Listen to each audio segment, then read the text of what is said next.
December 11th, 1998.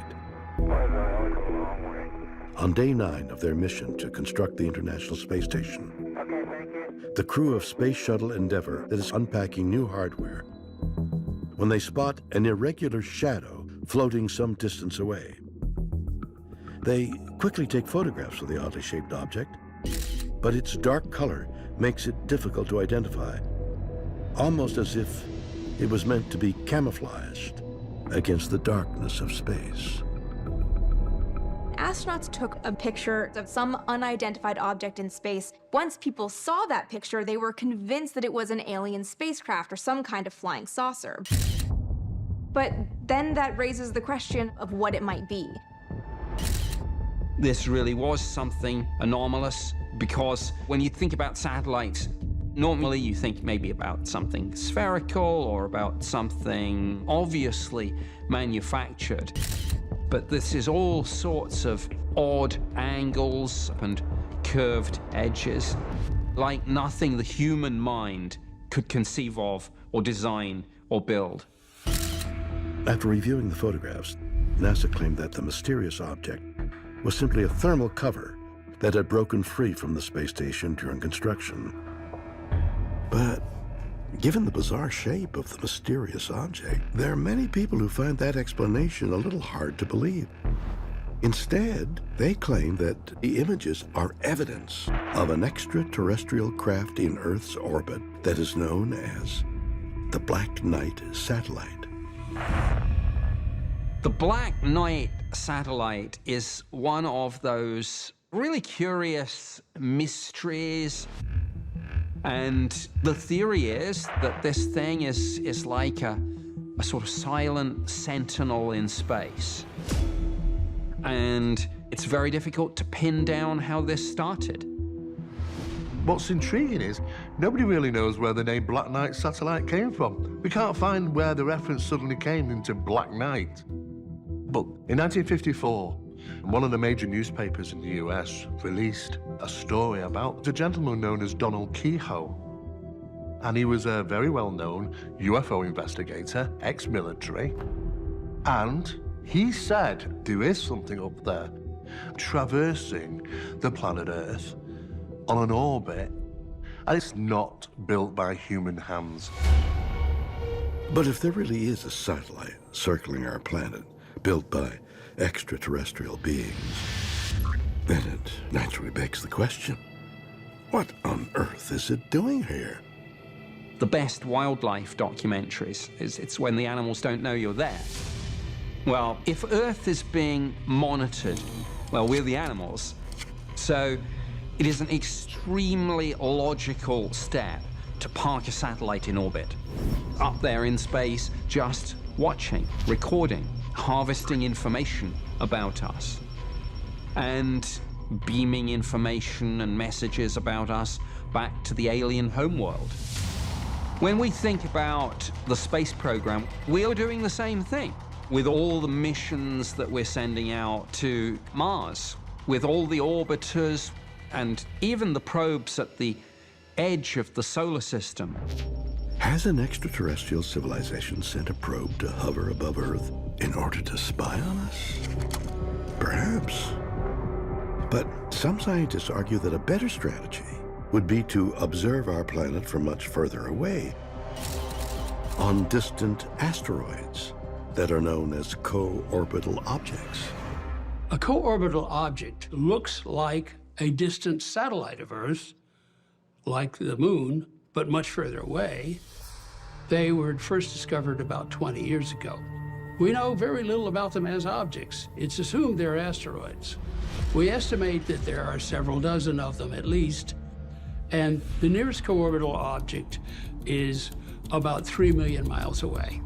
So if extraterrestrial intelligence wanted to observe Earth and not be seen, the co-orbitals are a fine way to do it because it will not be so noticeable. Main engine start, 6 engines up and running, and liftoff. Kazakhstan, November 20th, 1998. The first module of the International Space Station is launched into orbit on a Russian rocket. International Space Station is underway. Beginning arguably the most groundbreaking engineering project in human history. The International Space Station is really a marvel of engineering. It took 42 flights to build this thing over 10 years, and it was sent up module by module, with astronauts and cosmonauts living on board and adding to it as it became a larger and larger space. It has a set of solar arrays, and from tip to tip, each one of those 8 wings is 239 feet. So it is 357 feet long. NASA likes to say it's 1 yard short of being an American football field, including the end zones. The International Space Station is a symbol of how incredible human ingenuity in engineering really is. That we've been able to not only build the International Space Station, but keep it alive for 20 years and learn so much in the process is really an incredible outlet of what humans can do. The idea of a space station suitable for human habitation started with the vision of one man, Dr. Wernher von Braun, the German-born aerospace engineer who designed the Saturn V rocket that took Americans to the moon. In 1952, nearly a decade before the first manned spaceflight, von Braun's concept for a 250-foot wheel-shaped station captured the world's imagination. Von Braun envisioned this rotating space station to provide a certain amount of artificial gravity. It could be used for monitoring Earth, weather, for military purposes, also as a way station for docking a spacecraft that would be going somewhere else in space, to the moon or to Mars. So the International Space Station isn't quite that, but it's the proof of concept and starting to help us understand the technology such that maybe down the line, the next generation or the generation after the next, we will eventually get that giant city in orbit. A giant city in space. It's a marvelous and inspiring idea, one that raises a profound question. Have we achieved all that we can on our home planet? And are we destined to leave our mark not just on Earth, but far beyond it? So many of our iconic structures on this planet are reaching beyond, stretching up from the surface, trying to get us somewhere else. Once we're in space, what form will our structures have and what role will they play, not just pragmatically as shelter for us, but as symbols for us? And what will we reach for if we're already off of this planet? April 30th, 2000. British astronomer Sir Fred Hoyle publishes a book titled Astronomical Origins of Life: Steps Towards Panspermia.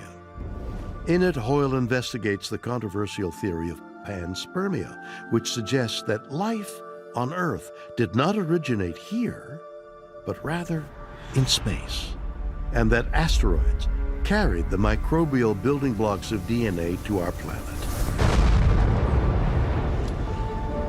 You cannot dismiss the possibility that maybe life came from outer space, that we were seeded by asteroids or comets that then put their organic materials onto the planet Earth. And so there's a new theory in astronomy that says that the solar system is like a ping pong game, with meteorites carrying microbial life forms going back and forth between Venus, Mars, the Earth, and the Moon. This has given momentum to the panspermia theory. Some scientists have suggested that if the theory of panspermia is true, then it's possible that extraterrestrial viruses could also travel here, bringing with them diseases that would be much different from the ones that exist on Earth. When you think about the core elements of viral plagues, those core genetic code, DNA or RNA within a protein shell, that's something that's easier to imagine being stable deep inside an asteroid and safe. And so any sort of virus or plague, you can imagine them starting from one of these asteroid events. A space plague is a leap into the unknown. We have no way of knowing what kinds of DNA or maybe a modified DNA version exists in outer space. We've never seen other kinds of viruses from outer space that can infect Earthlings. So right now, we simply don't know the answer. I think if a plague came from outer space, just like the way some of the plagues we know jump from animals to humans suddenly, any sudden change in the viruses or bacteria that are attacking you as a human, your immune system will not have a defense to, most likely. These dramatic events, whether it's from space or a sudden jumping from animals to humans, are the reason these plagues can be so devastating. A plague from outer space. While that may seem like a far-fetched notion, it's a possibility that science must be prepared for. There are always these viruses out there, these things that we can't explain. It's important for us to always be vigilant and to be aware and to have our public health authorities always on the lookout, so we can never put our guard down. Hopefully, the faster we are and the better we are at bioengineering, the faster we can make vaccines and countermeasures. It's key to have them so that we can make ways to protect ourselves. Preparing for any disease is complex, and it requires a lot of mobilization of government, public health, and science to be able to figure out what happened and to prevent it from happening again, to be able to halt transmission of this disease, whatever it is. It becomes a detective story as well. You need to figure out where it came from and how to attribute the disease. It's a mystery that our lives depend on, and we need people to be working on that, thinking about that. Perhaps what makes deadly diseases so frightening is that we never know when they're going to strike next, and that uncertainty is also what forces us to ask ourselves, are we really safe? Well, the truth is that only time will tell, which means that, at least for now, these questions will remain unexplained. Kennedy Space Center, Florida, November 14th, 1969. Less than 4 months after the success of Apollo 11, NASA launches Apollo 12, its second manned mission to the moon. On this mission, one of the key objectives was to learn more about what's below the surface of the moon. One of the big lunar mysteries that the Apollo astronauts were hoping to at least answer in part was what is inside the moon. We're limited in how much we can really look at the moon and look into the moon to understand its interior from the Earth. The astronauts on Apollo 12 left seismometers, just like we use on Earth to detect earthquakes on Earth. They wanted to see if the moon had these quaking type behaviors called moonquakes. And they wanted to see, how did the moon behave? What kind of resonances does it have? And those are related to its properties, its inner structure, its core. And these are things that you can learn about only from placing these seismometers on the moon's surface. To understand what's going on inside the moon, the Apollo astronauts and the scientists at NASA came up with a really interesting experiment, which was to crash things into the moon and measure their impact with seismometers. The idea being, if you smash a known mass into the lunar surface, that allows you to understand exactly the seismic data that you're seeing. After the astronauts had safely left the moon's surface, they intentionally sent their ascent stage module, which they no longer needed, crashing into the moon. When Apollo 12 sent its lunar module ascent stage hurtling into the moon, it hit. And the scientists on Earth saw the seismic data. But it didn't do what anyone was expecting.